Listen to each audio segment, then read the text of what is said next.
Hello guys, welcome to our tutorial now. This question we want to look at how to calculate the material properties, and this material is being subjected to a tensile test. My always request is for you to subscribe, share and like my YouTube channel. And if you wish to do a structures exam as a private student, you can contact me so that I can help you out and see how well you can succeed in this particular unit.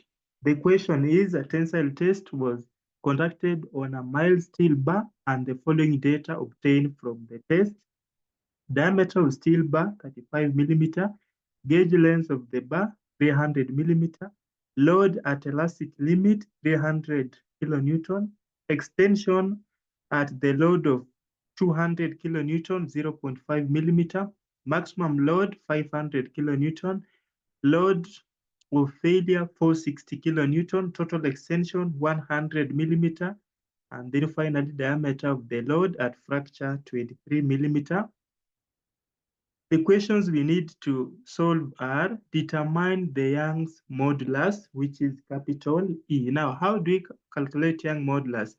First thing you need to know that Young's modulus is the ratio of stress to the longitudinal strain within the elastic limit.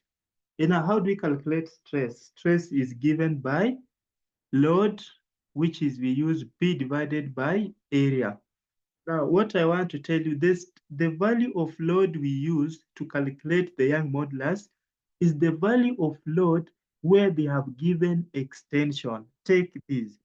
Condition number one, it should be the value of load where they have given the extension value. In our case here is 200 kilonewton. And two, that value of load should be below the elastic limit load because it should be within the elastic limit. So for our case here, the value of P we shall use 200 kilonewton. Why? Because we have been given the value of extension at that particular point, at that particular load, I mean. And then my area will be original area. Within the elastic limit, it means the area has not changed. Necking has not taken place. So we shall proceed as follows. Our P will be 200, and we know that our strain is change in length over original length. Remember, we are taking this 200 kilonewton because it is at that point where we have the change in length of 0.5 millimeter. Then original length, we use the gauge length of the bar, what we had before subjecting the bar to the tensile test, which is 300 millimeter. So our strain will be equivalent to 0.5 over 300, which is 0.0017. Our original area of the bar is pi d squared over 4, where diameter we are given as 35 millimeter. If you compute, it will give you 962.11 millimeter square. Now we can proceed and say now our stress will be 200 kilonewton divided by the area. Remember, it doesn't matter provided you give the answer in the correct unit. For our case here, you find it is 200 over 962.11. The stress becomes 0.208 kilonewton per millimeter squared because force was in kilonewton and area was in millimeter. So the end product is kilonewton per millimeter squared.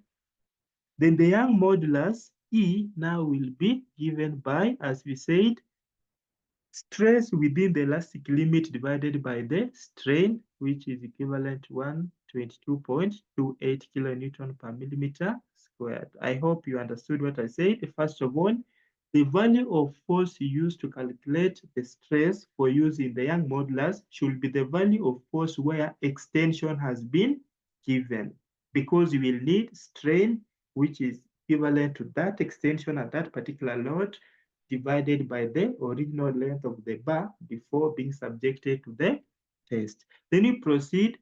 Stress at elastic limit. This is very easy. They just want you to compute the value of stress at elastic limit, and yet you have the load at elastic limit. One trick you need to know is that the value of area you will use at elastic limit is equivalent to the original area. In this manner, now the load at elastic limit we are given as 300 kilonewton. Original area we calculated as 962.11 millimeter squared. Therefore, the stress will be 300 over 962.11, giving us 0.312 kilonewton per millimeter squared.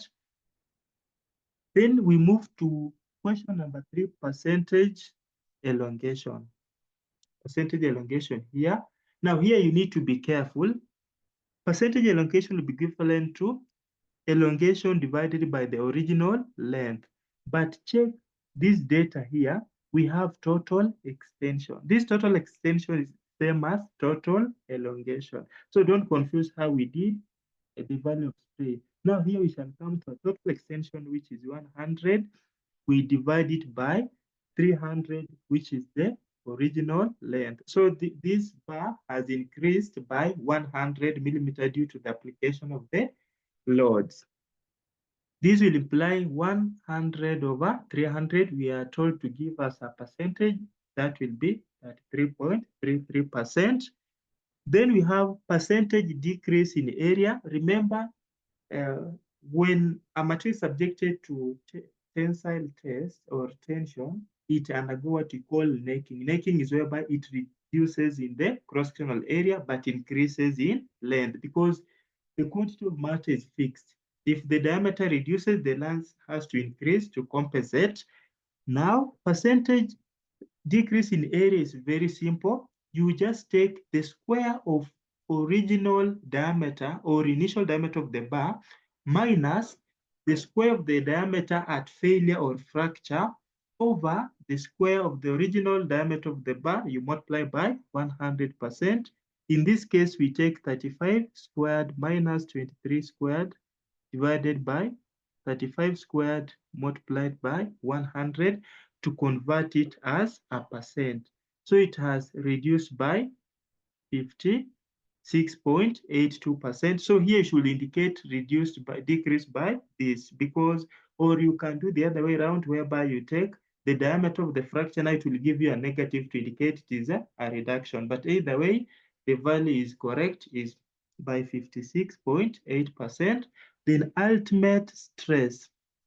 Remember, ultimate stress is the same as the maximum stress. So if you asked about maximum stress, they just imply ultimate stress. So to calculate ultimate stress, you take the maximum load, then you divide by original area. Still, we are using original area.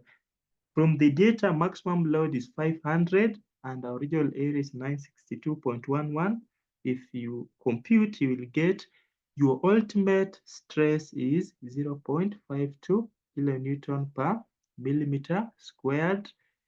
Then finally, we have failure stress. Now, failure stress is just equivalent to the load at failure divided by the area at failure or area at fracture. So this will apply our load at failure. We've been given as 460 kilonewton.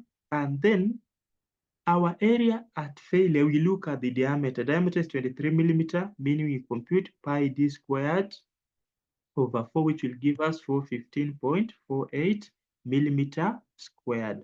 Now, then it will imply that my stress at failure or failure stress is 460 divided by 415.48, which will give me 1.107 kilonewton per millimeter squared. Thank you very much for listening. I hope you've enjoyed my tutorial. Goodbye.